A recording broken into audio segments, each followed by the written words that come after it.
Assalamualaikum warahmatullahi wabarakatuh. Alhamdulillah wa syukurillah wa la hawla wa la quwata illa billah. Rabbi zidna ilma warzuqna fahma. Allahumma anfa'na bima 'allamtana wa 'allimna ma yanfa'una warzuqna uluman tanfa'una birahmatika ya arhamar rahimin. Para jamaah kuliah maghrib Masjid Mubasyirin yang dirahmati oleh Allah, para pengurus atau DKM masjid yang saya muliakan, para asatiz, dan juga tentu saja para jamaah yang senantiasa istiqomah hadir mengikuti kuliah maghrib ini. Salawat dan salam kita sampaikan kepada baginda Nabi besar Muhammad Sallallahu Alaihi Wasallam. Mudah-mudahan kita semua dalam keadaan sehat walafiat dan senantiasa mendapatkan ridho Allah Subhanahu wa taala. Segala amal ibadah yang kita kerjakan selama ini dan juga yang akan datang menjadi amalan makbula, amalan yang diterima di sisi Allah Subhanahu wa taala. Amin ya rabbal alamin. Sebelum kita melanjutkan, ini bab tentang bab yakhtar lil mayyit qaumas salihun yakunu ma'ahum, yaitu anjuran memilih kuburan di mana di situ terdapat banyak orang-orang soleh gitu.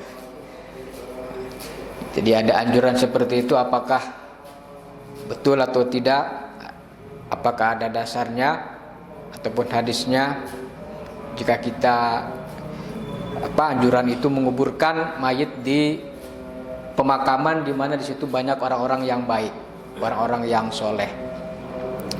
Tapi sebelum kita melanjutkan, ini ada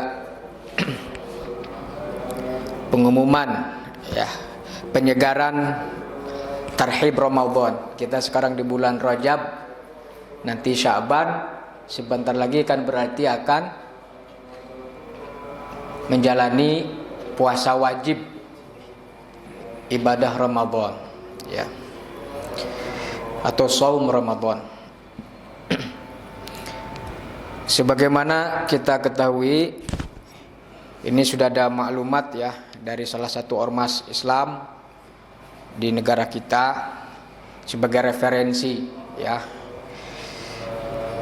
dan tentu kita perlu mengetahui ya, berdasarkan pengumuman hasil hisab ya, bahwa 1 Ramadan 1444 ya Hijriyah itu jatuh pada hari Kamis pada tanggal 23 Maret 2023. Jadi hari Kamis ya, tanggal 23 Maret kita sudah menjalani ibadah puasa yang pertama. Berarti tanggal 22-nya Rabu malam kita sudah menunaikan qiyamul lail ataupun sholat tarawih ya. Berarti tidak lama lagi ya, Maret, sekarang Februari ya, insyaallah ya. Adapun lebarannya, langsung lebaran aja ini ya. Belum puasa. Inilah hasil hisab ini kan penting, karena pada dasarnya juga Kemenag ataupun pemerintah menggunakan hisab juga, cuma untuk pembuktian gitu ya, pemastiannya lagi, yaitu dengan ru'yat kan gitu. Lalu diambillah yang ru'yat, hasil ru'yat itu ya. Nah, 1 Syawalnya yaitu jatuh pada hari Jumat. Pas hari Jumat ya, Jumat 21 April 2023. Kemungkinan katanya ada perbedaan ya, kemungkinan ya. Dilihat-lihat hasil hisab ini dan juga nanti perhitungan ada terjadi perbedaan, wallahu alam ya. Tapi mudah-mudahan juga kita mengharapkan bisa menjalani ibadah puasa dalam waktu yang sama dan juga Lebaran juga sama-sama ya. Tapi kalaupun berbeda sudah biasa ya, bukan hal yang aneh lagi ya. Baik, kita kembali kepada keyakinan ataupun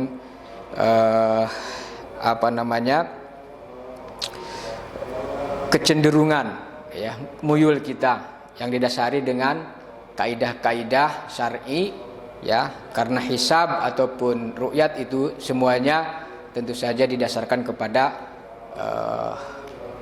Al-Quran dan juga sunnah Nabi Sallallahu Alaihi Wasallam. Dan tentu itu hasil ijtihad semuanya ya, hasil ijtihad.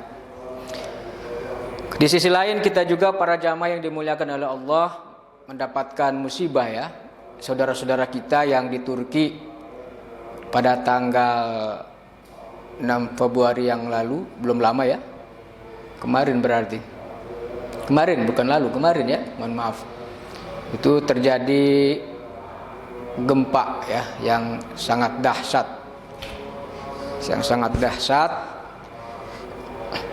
Mudah-mudahan saudara-saudara kita yang umat Islam yang meninggal di sana mati dalam keadaan syahid, dan bagi yang korban gempa mudah-mudahan diberikan kesabaran. Sesuatu yang hilang mudah-mudahan Allah ganti dengan yang lebih baik. Amin ya rabbal alamin. Ya, kita pun nanti di sini biasa diminta untuk melakukan donasi ya, mengumpulkan donasi. Silakan kita upayakan untuk berdonasi semampu kita sebagai bukti kepedulian, rasa welas asih kemanusiaan kita ya kepada saudara-saudara kita yang tertimpa musibah. Baik para jamaah yang dimuliakan oleh Allah, kita akan bacakan bab yakhtar lil mayyit qaum salihun yakunu ma'ahum. Kharraja Abu Sa'id Al-Malini fi kitab Al-Mu'talif wal Mukhtalif ya. Wa Abu Bakar Muhammad bin Ja'far Al-Kharaiti fi kitab Al-Qubur min hadis Sufyan Ats-Tsauri an Abdullah bin Muhammad bin Aqil an Muhammad bin Hanafiyah an Ali radhiyallahu anhu qala. Ini masuk matannya. Amarona Rasulullah sallallahu alaihi wasallam an nadfuna mautana wasta qaumi sholihin fa innal mauta ya'zuna bil jarisu kama ya'ta'adza bihi al ahya ya. Di sini ada keterangan nanti ya. Apa artinya para jamaah yang dimuliakan oleh Allah?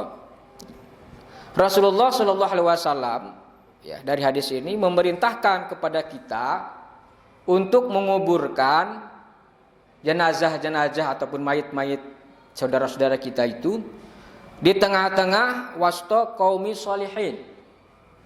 Jadi di tengah-tengah orang-orang baik, orang-orang soleh, mungkin supaya dikacipratan berkah ya, wasta qaumi sholihin ya. Fa inal mauta yata'adzuna bil jarisu ya. Karena di sini disebutkan sesungguhnya mayit-mayit itu merasa tersiksa jika dia dikubur di antara orang-orang yang jahat gitu. Katanya begitu ya. Yata'adzuna bil jari as-su, merasa tersiksa, merasa tersakiti dengan tetangga-tetangga yang buruk gitu, ataupun orang-orang tidak baik ya, lawan dari kaum sholihin.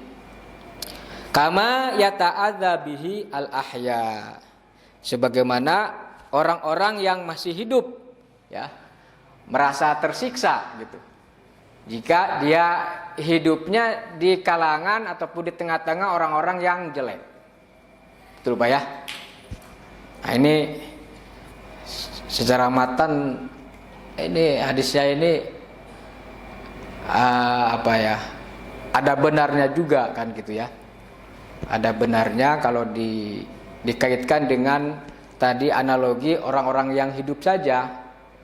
Kalau hidupnya di tengah-tengah orang-orang yang baik gitu kan, maka dia akan kebagian kebaikan-kebaikannya gitu. Merasa nyaman, merasa aman ya kan, tentram, tidak diganggu gitu kan. Berbeda kalau misalkan dia hidup di tengah-tengah banyak orang yang jahatnya, banyak gangguannya ya kan, ya macam-macam lah, banyak kejahatan-kejahatan yang membuat diri kita tidak nyaman. Nah, begitupun orang-orang yang sudah mati katanya ya. Orang-orang yang mati itu ya, dia menurut hadis ini nih merasa tersiksa gitu. Merasa tersiksa, tidak nyaman jika dikuburkan di tengah-tengah mayit ataupun orang-orang yang jahat. Apalagi mungkin di pinggirnya Firaun misalkan. Ya. Ada yang di pinggir kuburan Firaun, orang jahat ya. Enggak nyaman. Tapi kalau kita lihat sebetulnya juga kenyamanan, ketentraman itu kan tergantung kepada iman. Kembali lagi, betul enggak ya? Iman dan amal soleh. Artinya ini harus kita kuatkan di sini berarti. Dimanapun orang itu meninggal dunia, ataupun dimanapun orang itu dikuburkan, orang mukmin, tetapi amalnya itu baik, ya, memiliki amal soleh, ya, maka yang menentukan itu adalah keimanan dan amal solehnya, sebagaimana juga sudah kita jelaskan ya pada pembahasan yang lalu. Artinya walaupun dikubur di tengah-tengah kaum orang-orang yang jahat, tapi karena dia iman dan amal solehnya bagus, insya Allah merasa tenang, merasa tentram. Nah, kira-kira sepakat mana nih? Tapi ini tadi hadis juga. Cuma masalahnya kita lihat nanti hadis ini bagaimana kedudukannya. Ya. Yang tadi nih. Yang dari Abdullah bin Muhammad bin Aqil an Muhammad bin Ibn Hanafiyah an Ali radhiyallahu an. Ya. Jadi hadis tadi saya ulang baca lagi ya. Amarona Rasulullah sallallahu alaihi wasallam an nadfuna mautana wasta qaumi sholihin fa innal mauta yata'zuna bil jari su kama yata'za bihil ahya. Ya. Di sini dinilai saya lihat, nah, isnaduhu, nah kan udah mulai itu. Isnaduhu dhaifun li ajli Abdullah bin Muhammad bin Aqil. Jadi sanad ya, orang yang menyampaikan hadis itu dinilai oleh para ahli hadis ya, itu dhaif ya. Kenapa dhaif hadis itu? Karena sanadnya dhaif. Siapa? Yaitu Abdullah bin Muhammad bin Aqil. Ciri dhaifnya bisa saja misalkan dia hafalannya lemah. Ya. Kemudian banyak berbohong, banyak berdusta. Kemudian apalagi itu tanda-tanda tidak adil, ya. Nah, itu dinilai itu. Itulah para ulama hadis telah merumuskan ulum al-hadis ya, ilmu hadis itu ya, untuk menetapkan tadi, mengkaji tentang kedudukan hadis itu ya, termasuk sanadnya. Sehingga hadis-hadis yang diterima ya, yang menjadi amalan ataupun rujukan kita itu betul-betul hadis yang derajatnya ya sahih ya. Jadi ketat sekali gitu ya, ketat sekali. Jadi kalau misalkan anjuran seperti ini, kan ini anjuran saja, anjuran ya. Ya, anjuran, bukan hal yang wajib ya, bukan yang wajib. Anjuran ya. Rasulullah memerintahkan memang di situ kata amarona ya, amarona Rasulullah, supaya kita mengubur mayit itu di kuburan apa di tengah di antara orang-orang yang soleh. Baik, kita lanjutkan hadis yang lain. Wa an Ibnu Abbas radhiyallahu anhu anin Nabi sallallahu alaihi wasallam qala idza mata li ahadikum al-maitu fahassinu kafanahu wa ajilu injaza wasiyatihi wa amiqu lahu fi qabrihi wa janibuhu jarasu. Ya. Qila ya Rasulullah wa hal yanfa al jaru as-salih fil akhirah? Qala hal yanfa fi dunya? Qalu na'am. Qala kadzalika yanfa'u fil akhirah. Ini menarik nih hadis. Dzakarahu Az-Zamakhsyari fi kitab Rabiul Abrar wa kharajahu Abu Naim Al-Hafiz bi isnadihi min hadis Malik bin Anas an ammihi Nafi bin Malik an abihi an Abi Hurairah radhiyallahu anhu qala Rasulullah sallallahu idfanu mautakum wastaqa min salihin fa inal mayit yata'adza bil jar as-su. Ya, ini di hadis yang kedua, ya. Di hadis yang kedua ini juga akhrajahu Abu Naim fil haliyah, ya. Wa qala Albani fid dha'ifah maudhu. Jadi hadis ini dinilai kedudukannya maudhu, ya. Yang nomor 2 nih yang tadi ini. Jadi apa hadis tadi itu? Dari Ibnu Abbas radhiyallahu anhu, kalau salah seorang di antara kalian itu ya, meninggal dunia, ya, maka perbaguslah fahassinu kafanahu, ya. Dipercantiklah cara membungkusnya, kafannya. Ya, memang kita harus berusaha kalau ini benar, ya, maksudnya walaupun tadi dinilai maudhu, ya, tapi memang kita buat yang terbaik ketika kita mengurus jenazah, ya. Ada riwayat yang lain, ya. Tidak sembarangan kan begitu, ya. Ada tata caranya. Jadi fahassinu kafanahu wa ajilu injaza wasiyatihi, dan segeralah untuk menunaikan wasiatnya. Jangan ditunda-tunda kalau dia berwasiat, ya, ajilu, segera dituntaskan, ya, kalau dia berwasiat. Nah, ini juga kan benar, ya, kalau ini, ya, harus segera wasiat itu ditunaikan, gitu, ya. Wa a'miku lahu fi qabrihi. A'mik itu artinya apa, ya? Dalam gitu, perdalamlah gitu, a'miku, ya. Wa a'miku lahu fi qabri, dalam menggali kuburnya. Ya, jadi dalam-dalam, jangan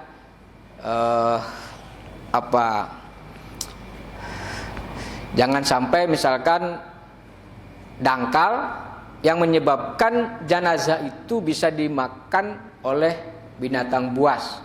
Maka gali kuburan itu secukupnya, ya, bukan dalam-dalam seperti sumur juga, ya.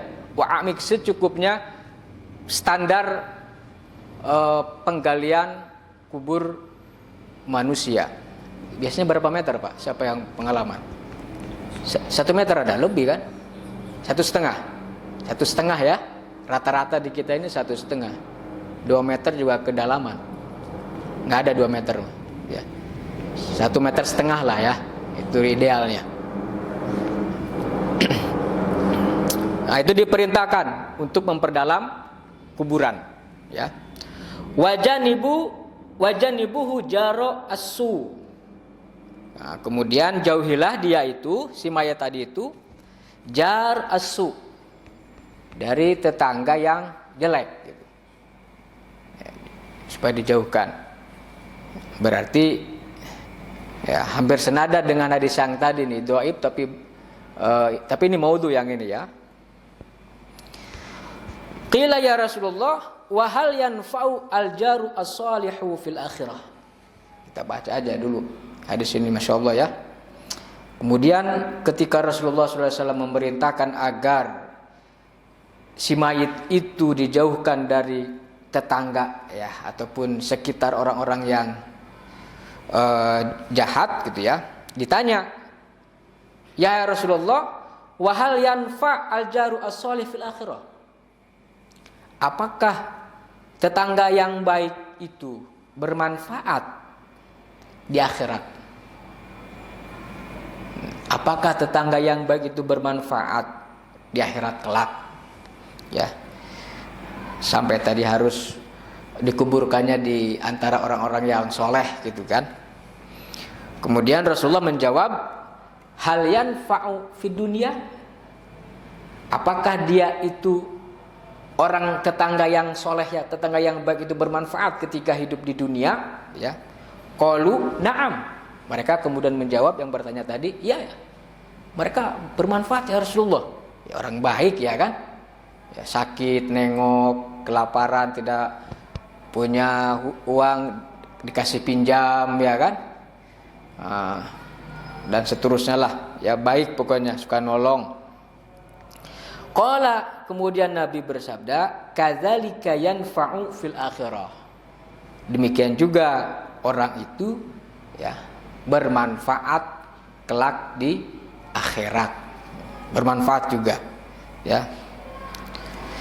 Nah, ini hadis ini ya, ada hadis itu. Kemudian ada lagi hadis yang lain ya. Dzakarahu Az-Zamakhsyari fi kitab Rabiul Abror.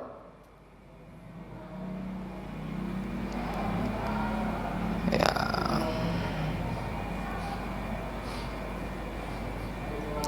Wa kharrajahu Abu Naim Al-Hafidz ya. Apa katanya? Ini dari Abu Hurairah. Qala Rasulullah sallallahu alaihi wasallam, adfinu mautakum wasto qaumi sholihin. Kuburkanlah orang-orang yang mati ataupun mayit-mayit kalian itu, jenazah-jenazah kalian itu di tengah-tengah orang-orang yang baik. Ya. Fa inal mayyit, karena sesungguhnya mayit itu merasa sakit, merasa tersiksa bil jari asu, dengan tetangga di sebelahnya, tetangga buruk di sebelahnya, tersiksa ya. Itu hadis ini ya. Tapi ini tadi yang hadis yang ini kembali lagi itu Albani menyebutnya yang tadi itu maudhu ya. Yang di atas dhaif. Hadis yang pertama.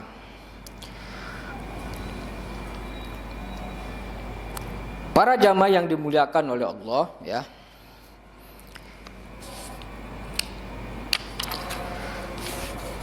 Para ulama kita ini berkata tentang hukum bagaimana ya Anda, semoga Allah merahmati Anda, kata Imam Al-Qurtubi di sini ya, untuk membawa jenazah keluargamu ke kuburan orang-orang soleh ataupun tempat orang-orang baik di kuburan ya. Nah, para ulama kita rahimahullah berkata mustahab, katanya gitu. Mustahab, dibolehkan, disunahkan ya. Dianjurkan. Mustahab itu dianjurkan hukumnya bagi Anda, semoga Allah merahmati Anda ya, untuk membawa jenazah keluargamu ke pekuburan orang-orang yang soleh ya. Tempat orang-orang baik dikuburkan gitu. Makanya kita di sini harus bisa juga memastikan jangan sampai kuburan itu dicampur dengan orang-orang yang tidak seagama. Orang mukmin ya kuburannya orang mukmin. Ya, harus dipastikan itu, Pak. Jangan sampai kita dikuburkan disatukan dengan orang-orang yang tidak seagama, tidak sekeyakinan. Ya, pastikan kuburan itu jangan sembarangan menguburkan. Ya, pastikan itu kuburan orang Islam atau bukan. Ya. Dari situ penting juga. Kenapa? Karena udah jelas di situ dia mukmin, orang muslim, ya. Nanti dipilih lagi, disaring lagi kan. Tapi paling tidak itu yang paling penting, pekuburan itu adalah pekuburan orang-orang Islam. Kenapa? Karena nanti otomatis ketika ada orang yang ziarah, yang datang, itu langsung mendoakan orang-orang mayit semuanya yang di sana. Assalamualaikum ya ahlad diyar minal mu'mina wal mu'minat, kan gitu ya. Jadi keselamatan, kesejahteraan kepada kalian wahai ahli kubur, ya, dari kalangan orang-orang yang beriman dan orang laki-laki ataupun mukmin perempuan, dan kami juga akan menyusul kalian. Nah, setiap orang melakukan ziarah ke situ kan udah doa itu, ya. Mudah-mudahan kan makbul doanya, meringankan orang-orang ahli mayit, ya. Kalau dia banyak dosanya, mudah-mudahan itu meringankan dosanya itu, gitu kan. Memberatkan amal solehnya, kan begitu. Meringankan amal buruknya. Doa itu menjadi sangat penting. Maka di situ mustahab, ya, mustahab para ulama sepakat, ya, menurut dalam buku ini, agar kita ini menguburkan jenazah-jenazah orang-orang mukmin, apalagi itu saudara-saudara kita, di pekuburan orang-orang yang baik. Pekuburan di mana di situ orang-orang soleh dikuburkan, ya. Gabungkanlah jenazah keluargamu dengan mereka. Tempatkan dia berjejer dan bertetangga dengan mereka. Itu masih kata para ulama kita, ya. Gabungkanlah jenazah keluargamu dengan mereka, tempatkanlah dia berjejer, ya, dan bertetangga dengan orang-orang soleh itu, supaya mendapat berkah mereka, ya. Dan bisa di sini bertawassul, katanya, kepada Allah dengan berdekatan tersebut, menjadi wasilah, ya, menjadi wasilah kepada Allah. Dan hindarkanlah jenazah keluargamu itu dari kuburan orang-orang yang tidak soleh, orang-orang yang tidak baik, yaitu mereka yang dikhawatirkan bisa mengakibatkan keluargamu tersebut yang sudah mati tersiksa karena bertetangga dengan mereka, atau ikut merasa sakit dengan melihat keadaan mereka, sebagaimana telah diterangkan dalam hadis terkemuka tadi itu. Walaupun sebagian tadi ada yang dipandang hadis itu lemah, gitu. Suatu riwayat mengatakan ada seorang perempuan dikubur di Cordova, ya. Semoga Allah mengembalikan dia ke tempat yang lebih baik. Suatu ketika dia datang kepada keluarganya lewat mimpi, ya. Jadi seorang perempuan itu dikuburkan di Cordova. Lalu kemudian dia datang ke keluarganya melalui mimpi, ya. Dia mengecam mereka dan mengeluh seraya berucap, apa tidak ada tempat lain? Kenapa kalian, hei keluargaku, mengubur aku dekat tempat pembakaran kapur ini, gitu. Karena di Cordova itu, ya, tadi digabungkan, disatukan dengan orang-orang yang tidak baik, gitu. Bahkan mungkin beda keyakinan, kan, gitu. Sehingga si mayit itu dalam cerita ini, ya, di satu riwayat, ya, jadi mendatangi keluarganya, protes, gitu, ya, tidak rela kalau dia dikuburkan di tempat itu. Esok harinya mereka memeriksa kubur perempuan itu, dan ternyata di sekitar tempat itu maupun di tempat-tempat sekitarnya tidak ada pembakaran kapur itu, tidak ada. Maka mereka meneliti lebih seksama dan menanyakan siapa yang telah dikubur di dekat perempuan itu, gitu. Setelah ditelisik, maka ditemukanlah seorang Al-Gojo, katanya, suruhan Ibnu Amir. Kuburnya ada di dekat kubur perempuan itu, gitu, ya. Lalu mereka keluarkan mayit perempuan itu dari kuburnya, dijauhkan dari kubur sang algojo, ya, dipindahkan. Sampai dipindahkan itu. Ini ada cerita ini ya. Cerita ini disebutkan oleh Abu Muhammad Abdul Haq dalam kitabnya Al-Aqibah. Jadi ada kasus, ya, kasus. Nah, kasus ini berarti menguatkan tadi. Jadi hadis itu sebetulnya para jamaah yang dimuliakan oleh Allah, kalau hadis itu dipandang dhaif tapi banyak riwayatnya, itu bisa naik ke sahih, gitu ya. Bisa naik derajat lah gitu, ya. Karena banyak yang meriwayatkan.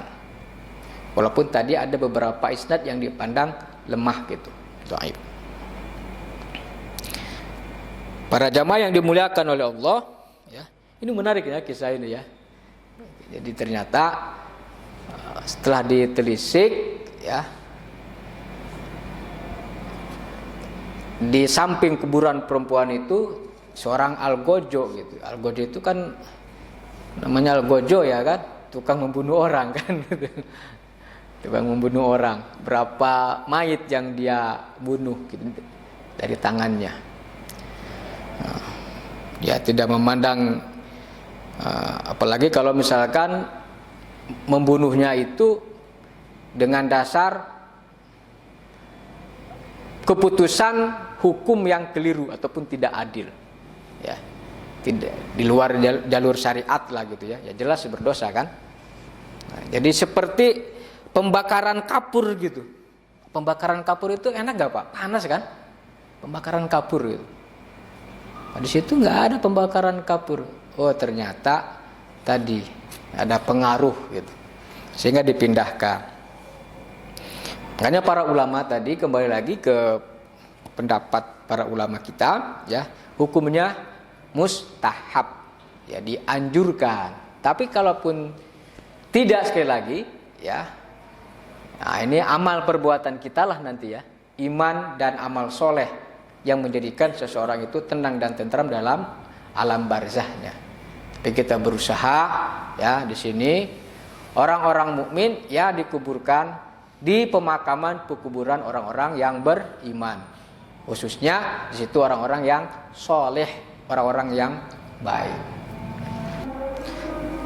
Tapi kan bumi ini luas, ya. Artinya tidak mesti kita harus dikuburkan di Jakarta. Kalaupun kita tinggal di Jakarta, bisa kita dikuburkan di tempat yang lain yang masih lapang. Ya, Pak Haji ya. Jadi makanya di sini kita perlu nanti ya wasiat-wasiat itulah penting juga itu. Ya, di mana mau dikuburkan ya boleh tuh.